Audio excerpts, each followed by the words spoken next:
दोस्तों, आज की कहानी है मम्मी जी आप दादी की डांट इतना क्यों बर्दाश्त करती हैं। दोस्तों, कहानी शुरू करने से पहले अगर आपने हमारे चैनल को अभी तक सब्सक्राइब नहीं किया हो तो कर लीजिए ताकि आपके पास पहुंच सके हर नया वीडियो।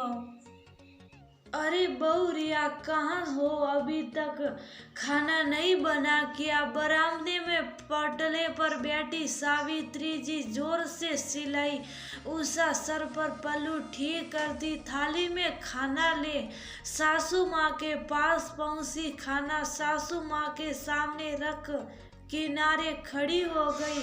सब डाइनिंग टेबल पर खाना खाते पर इतनी उम्र हो जाने के बावजूद सावित्री जी पुरानी परंपरा के तहत पटले में ही बैठकर खाती हैं। नई बहू माई दादी सास का ये रुतबा देख थोड़ा डर गई। रसोई के कोने में दुबक गई, कहीं दादी सास उसकी क्लास न ले लें। प्रतीक ने उसे बताया था दादी से सब लोग डरते हैं, आज भी दादी का ही शासन चलता है घर में। दादी थोड़ा तेज जरूर है पर मन की बुरी नहीं है। तभी सावित्री जी ने देखा थाली में हरी चटनी नहीं है। ये क्या बौरी, अब तुम सास बन गई तो लापरवाह हो गई हो। क्या हुआ माँ जी? उषा जी ने थाली में जाकर तुरंत रसोई में गई। माई को कोने में डूबका देख हंस पड़ी और चटनी की कटोरी ले बाहर चली गई। सावित्री जी जब तक खाना खाती रही, उषा शौक से निगाहें उनकी थाली पर रखी थी। कुछ खत्म होते ही तुरंत ले आती। सावित्री जी खाकर आराम करने अपने कमरे में चली गई। रसोई से उमा जी ने बड़े प्रेम से माई का हाथ पकड़कर खाने की मेज पर ले आई। सारा खाना टेबल पर रख माई को परोसने लगी। 2 हफ्ते पहले शादी कर माई अभी घर परिवार में सबको समझने और जानने की कोशिश कर रही। दादी सास के स्वभाव के बारे में जानकर वह उनसे डर कर कनी काटती हैं। मम्मा एक बात पूछूं? माई बोली तो उषा जी ने सर हिला दिया। उनका आश्वासन पा माई बोली, आप दादी की डांट इतना क्यों बर्दाश्त करती हैं? मैं देखती हूँ वे अक्सर आपके ऊपर गुस्सा निकालती हैं। क्या आप भी मुझे ऐसे ही डांटा करेगी? माई के बोलते ही उषा जी हंस पड़ी। हट पगली, कोई अपनी इतनी प्यारी बहू को डांटेगा? और माँ जी की ये डांट असल में उनका प्यार है। वे हर समय हमें अपने पास देखना चाहती हैं, इसलिए गुस्सा करती रहती हैं। उषा जी ने माई को प्यार से समझाया। जानती जी बहू अभी नहीं है, उसको सकारात्मक बातें ही बतानी है। नकारात्मक बातें सुन वह एक नकारात्मकता से भर जाएगी और रिश्तों का मर्म नहीं समझ पाएगी। जब समझेगी नहीं तो इस घर को अपना कर घर कैसे समझेगी? घर समझदारी से चलता है। दोनों को एक साथ प्रेम से खाते देख सावित्री जी ने अपना चश्मा ठीक कर अपनी गोल गोल आंखों से सास बहू के रिश्ते की नई शुरुआत देखी। उनको कुछ अच्छा भी लगा, कुछ बुरा भी। धीरे से अपने कमरे में वापस चली गई। उषा जी को अपना समय याद आया जब ब्याह कर वह इस घर में आई थी। माँ बाप की लाडली थी और कम उम्र का बचपना।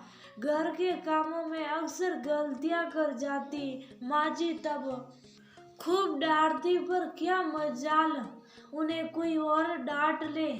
धीरे धीरे सास के सहयोग से वे भी घर गृहस्थी में पारंगत हो गई। सावित्री जी थोड़ा पुराने ख्याल की थी। अब बहू के लिए ढेरों वर्जनाएं थी। इतने वर्जनाओं के बावजूद एक चीज उन्होंने सही की, वो उषा जी की पढ़ाई थी। सावित्री जी सबके विरुद्ध जाकर उनकी अधूरी पढ़ाई पूरी करवाई। कभी उठने में देर हो जाए तो सावित्री जी उसके माँ बाप से लेकर 7 पीढ़ियों तक को न बख्शती। रामेश्वर जी इकलौते पुत्र थे। अंत सावित्री जी बहू का लाड़ साफ तो करती, पर घर के कामों में कोई देरी या कमी बर्दाश्त न करती। उस जमाने में बेटा माँ बाप के सामने पत्नी से बात न करता। पत्नी के लिए बोलना तो दूर की बात थी, पर अभी कितना बदलाव आ गया।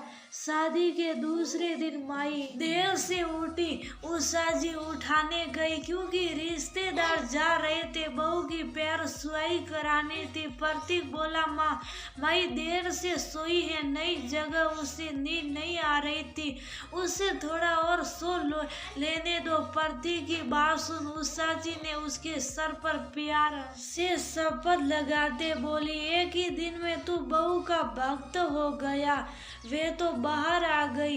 रिश्तेदारों को बहाना बना दिया, बहू की तबीयत ठीक नहीं है, अभी दवा देकर आ रही हूँ, तब तक आप लोग नाश्ता कर लीजिए। जब माई उठ कर आई तभी पैर सुहाने की रस्म कराई। एक दिन सावित्री जी बोली, बहू रिया तुम ठीक नहीं कर रही हो। माई बहू को इतना सर पर मत चढ़ाओ, बाद में पछताओगी।